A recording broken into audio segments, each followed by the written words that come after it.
Hello my friends, I am GHondo and welcome to my first video. This will actually just be a pretty short video, mostly just as a test. Just want to get an idea for what the recording sizes are like, if the microphone volume's okay, that sort of thing. First actual playthrough, we'll be playing some OpenTTD, very simple, fun little game, open source, everybody loves it. I'll just quickly go over what I've got installed here. As you can see, I've downloaded quite a few files, but we're not actually going to be using any of them for this playthrough. Maybe in a future playthrough we'll do that. And in the script settings, I've added a couple very simple, basic AIs to play against. Both of them use airplanes, choppers.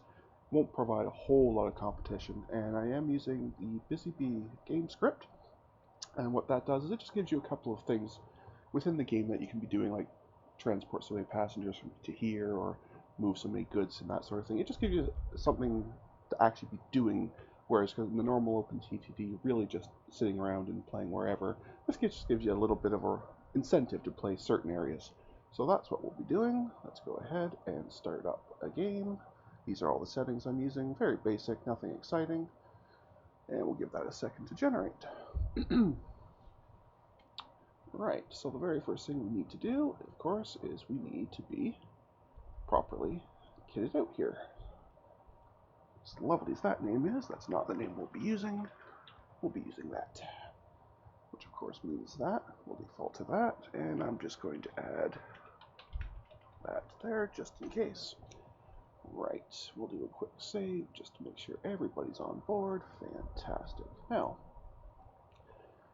as you can see here, this is what I was talking about with the Busy Bee game settings. So what it's done is it's given us a couple things we can do. So what we'll do is we'll just quickly buzz through each of these and see if any of them look like they should be relatively easy. Because of course early on you don't have a lot of resources to work with. So we'll pop over here. Let's see where the nearest oil is.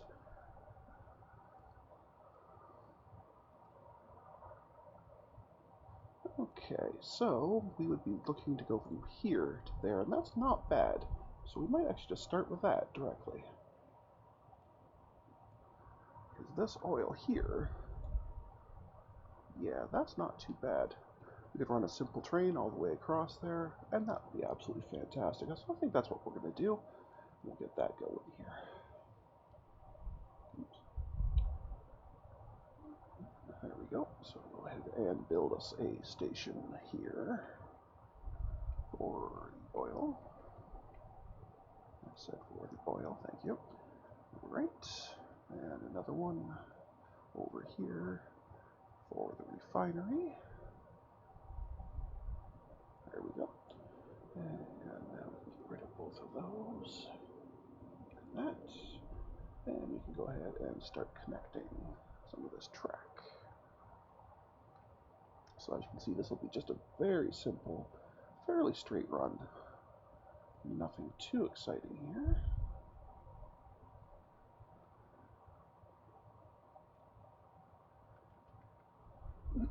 And yes, I am aware you can use the automated one where it will try and figure out which direction to go on its own. I much prefer just building these manually, even if it does mean once in a while I overshoot a line. That's not a big deal. Control click will fix those, get you your money back. No big deal. Right, now we will need a depot. Sometimes I'll put them at the end of a train station there, and sometimes I'll just plunk them, kind of in the middle. Doesn't really matter. I figure since I've already wrecked the grass here, it's a good spot for a depot. Perfect. Right, so we'll go into our depot and we'll see what we have in the way of trains. So, with the 1950 start, you basically have 3 trains to choose from. This is the newest and probably quite likely the best one. These are the earlier ones, and they're okay, especially for such a short run we're doing, but I rather prefer to pick up something with a little more power. And since we're transporting oil, we'll want oil tankers. Deciding how many actual cargo trains to put on obviously is part of the fun of the game. Is, do you want just a really quick train, very low capacity, just zipped back and forth, or do you want to go crazy, and have this humongous train that goes really slow but delivers a whole pant load at once? I generally won't do any one that large, although I do tend to do usually 3 or 4 cars worth at a time. Somewhere around there. Yeah, that'll do. Alright, so we'll get rid of that.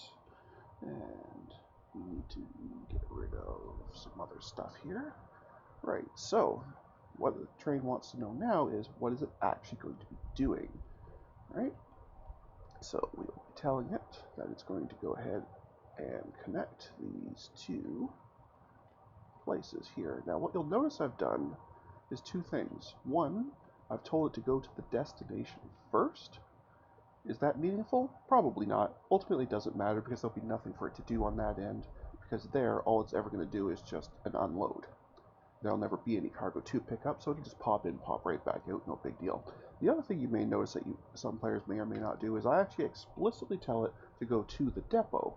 Now this isn't really necessary, especially on a track like this where there's really just one way for it to go. There's the source, the destination, nothing in between. It's more important for other tracks later where you have maybe multiple destinations, and that way you can specify when it's going to be taking stops. I do set the maintenance to optional, that way it's not going to stop there every time it zips by, because on a track this short, it really won't need it. It'll only probably pop in once every 5 or 10 trips. And over here, you can set this to full load, or you can set it just to pick up and go. I'm going to go ahead and set it to full load. It does mean the very first run will be much, much slower to start, but will be much more meaningful. And there we go. Okay. So the next thing we're going to do then is on our actual train here, we are going to hit this little button here. It says it's okay to actually go. And we can close that depot off. And I'd like to, it's not strictly necessary, but I always like to rename my trains so I know what they're doing. This one is doing oil to finning door. Fantastic. Okay. And then we'll go ahead and close that. That's set to go. And we are going. We're going to get a bunch of pop-ups here. Every single one of these up here is going to go ahead and pop up here. We can just ignore those because we already know them. We can see them just fine. And this is our little train. This probably is actually one of the more fun parts of the games. I like to just sit and actually watch the little trains. There are other games that do a better job, like maybe are more graphical about it. For example, Train Fever. Lovely little game where I could just sit and watch the trains buzz around for in-game years because it's just so beautiful. This one's obviously a little simpler, lower end graphics, but it still gives you that same feeling. So we're just going to basically let this buzz across. We'll speed it up a little bit. We're just going to let that buzz over. It's going to come over here and it's going to start picking up all this oil. And yes, I realize this isn't, optimal play. I should at this point be already working on some of these other ones, but I've set it to have 20 years to get them going, so it's really not urgent. And my channel really isn't about optimal play, it's more about casual, relaxed, just having fun. No big deal, no pressure, nothing happening. So as you can see, we are now connecting here. These pumps are going, and you'll see this tiny little percentage here that's showing you how full your train is. I asked it to do a full load, so we have to wait till that gets to 100. So again, we'll just fast forward. And then once that gets to 100, it'll pull out. And actually, the other thing we could do if we'd rather is we can see here, if this would go away for me, thank you, is with the capacities. So we have 4 of them, so 120,000 liters at a time, and you can see the first 3 tanks are already completely full. The 4th one's getting there, so it's about 80% done. So it won't take too much longer, and there we go. We are full. We are on the way. So again, we'll fast forward a bit so we can watch it buzz its way across. And I think once that arrives and we get paid for it, we can see this updates. And I think we're actually going to call that a video for this first one. Like I said, this was really just kind of a testing video. Very short. Normally I'll probably be doing 15-20 minute videos as opposed to this one, which is more like about 10. So we shall see how it goes. But anyway, I just wanted to say thank you for joining me and watching my video. And I will see you guys on the other side. Have a good one. Bye now.